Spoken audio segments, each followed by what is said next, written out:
یہود پر اللہ کا غضب اس لیے نازل ہوا کہ ان کے پاس علم تھا لیکن وہ عمل نہیں کرتے تھے۔ نصارہ کو گمراہ اس لیے قرار دیا گیا کہ وہ اپنے طریقے سے بغیر علم کے اللہ کی عبادت کرتے تھے یا کہ اس کا تقرب حاصل کرنا چاہتے تھے۔ الغرض اس سے یہ بات واضح ہو گئی کہ صراط مستقیم نبیوں کا راستہ ہے، صدیقین کا راستہ ہے، شہداء کا راستہ ہے، صالحین کا راستہ ہے، مگر یہ وہ راستہ ہے جس میں جو راستہ یہودیوں کا راستہ نہیں ہے اور یہ راستہ نصارہ کا راستہ نہیں ہے۔ معزز سامعین کرام، اس قدر عجیب بات ہے، ہم ہر نماز کے ہر رکعت میں یہ دعا پڑھتے ہیں اور اللہ عز و جل سے نبیوں، صدیقین، شہداء اور صالحین کا راستہ مانگتے ہیں اور اللہ عز و جل سے دعا کرتے ہیں ہمیں یہود اور نصارہ کے راستے پر نہ چلا۔ لیکن اس کے باوجود ہم اپنے آپ کو دیکھیں، اپنے وضاقتہ کو دیکھیں، اپنے لباس کو دیکھیں، اپنے عادات کو دیکھیں، اپنے اطوار کو دیکھیں، اپنے عقائد کو دیکھیں، اپنے معاملات کو دیکھیں اور اس طریقے سے اپنے رسوم کو دیکھیں، رواج کو دیکھیں کہ ہم نے ان ساری چیزوں میں یہود کے طریقے کو اپنایا نہیں ہے، کیا ہم نے ان ساری چیزوں میں نصارہ کے طریقے کو اپنایا نہیں ہے۔ جبکہ معزز سامعین کرام، قرآن مجید کی آیتیں اس قدر وافر ہیں اور احادیث اس قدر زیادہ ہے کہ جن میں اس بات کا حکم دیا گیا ہے کہ ان دونوں کی مخالفت کی جائے۔ ابو واقد اللیثی رضی اللہ تعالیٰ عنہ کہتے ہیں کہ ہم نبی اکرم صلی اللہ علیہ وسلم کے ساتھ حنین کی جانب نکلے اور ابھی ہم کفر سے نکل کر اسلام میں داخل ہوئے تھے اور اس طریقے سے راستے میں ایک بیر کا درخت آیا جس میں مشرکین اپنے ہتھیاروں کو لٹکایا کرتے تھے تاکہ برکت کے اعتقاد سے اس درخت پر اگر ہتھیار لٹکا دیے جائیں گے تو اس کی برکت اس پر اتر جائے گی۔ تو ہم نے نبی اکرم صلی اللہ علیہ وسلم سے کہا اجعل لنا ذات انوات کما لهم ذات انوات، ہمارے لیے بھی ایک ایسے درخت بنا دیجئے، مقرر کر دیجئے جس میں ہم اپنے اسلحہ کو، اپنے ہتھیاروں کو، اپنے تلواروں کو، اپنے نیزوں کو لٹکائیں جیسا کہ ان کے لیے ذات انوات ہے۔ اللہ کے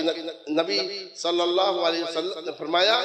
اللہ اکبر، آپ صلی اللہ علیہ وسلم نے تعجب سے کہا اور اس کے بعد فرمایا قلتم والذی نفسی بیدیہ کما قالت بنو اسرائیل لموسیٰ، قسم اللہ کی تم نے وہی بات کہی جو بات بنو اسرائیل نے موسیٰ سے کہی تھی اجعل لنا الہا کما لہم آلہہ، ہمارے لیے ایک معبود بنا دو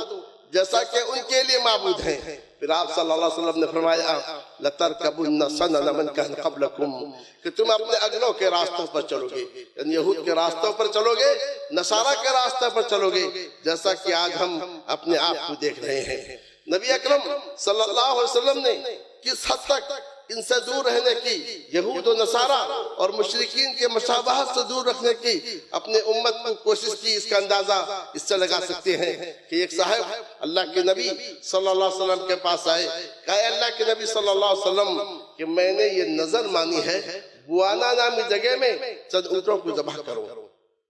آپ صلی اللہ علیہ وسلم نے اجازت دینے سے پہلے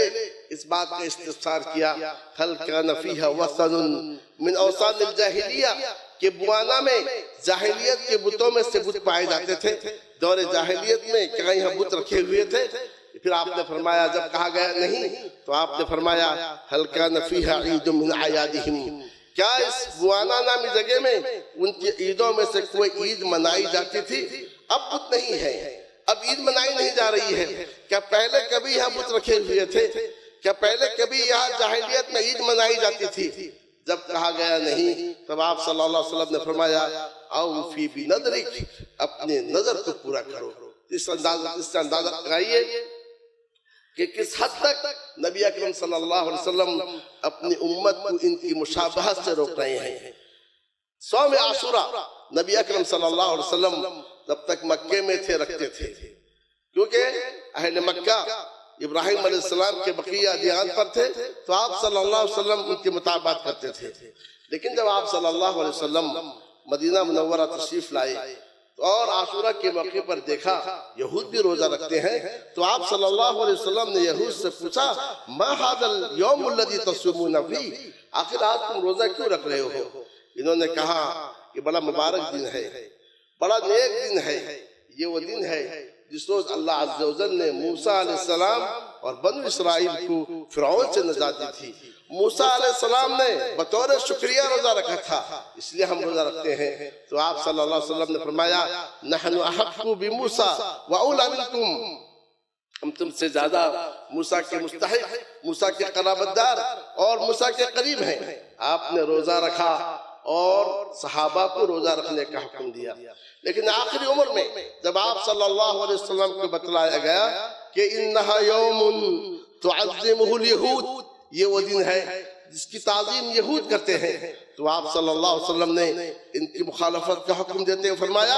لَإِن بَقَيْتُ إِلَى الْعَامِ الْمُقْبِلِ لَأَصُومَنَّ التَّاسِعَ، اگر میں آئندہ سال زندہ رہا تو میں 9 کا روزہ رکھوں گا۔ اس کے بعد سنت ہی ہے کہ انسان عاشورہ کا روزہ 10 کے ساتھ 9 کو رکھے۔ 9 کے روزے میں یہود کی مخالفت ہے تو 10 کے روزے میں عاشورہ کا آپ کو ثواب ملے گا۔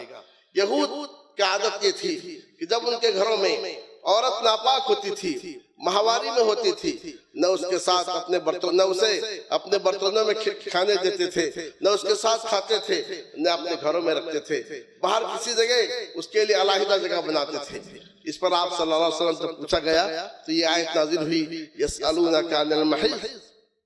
قل هو اذى فاعتزلوا النساء محیض، وہ آپ سے حیض کے بارے میں پوچھتے ہیں، آپ کہہ دیجئے کہ یہ گندگی ہے اور اس حالت میں عورتوں سے دور رہو۔ اس کی تشریح کرتے ہوئے آپ صلی اللہ علیہ وسلم نے فرمایا اصنعوا کل شیء الا النکاح، کہ حائض عورت سے سارے کام کرو سوائے نکاح، سوائے صحبت کے، سوائے ہم بستری کے۔ برادران اسلام اور خواتین، جب یہود نے اس کو سنا کہا یہ تو عجیب نبی ہے جو ہر چیز میں ہماری مخالفت کر رہا ہے۔ تو یہود جانتے تھے کہ دین اسلام میں ہر چیز میں ہماری مخالفت ہے۔ تمہارے سامعین اکرام، لیکن آج کے مسلمان یہ ہے جو ہر چیز میں یہود و نصارہ کی مطابقت اور موافقت کرتے ہوئے جا رہے ہیں۔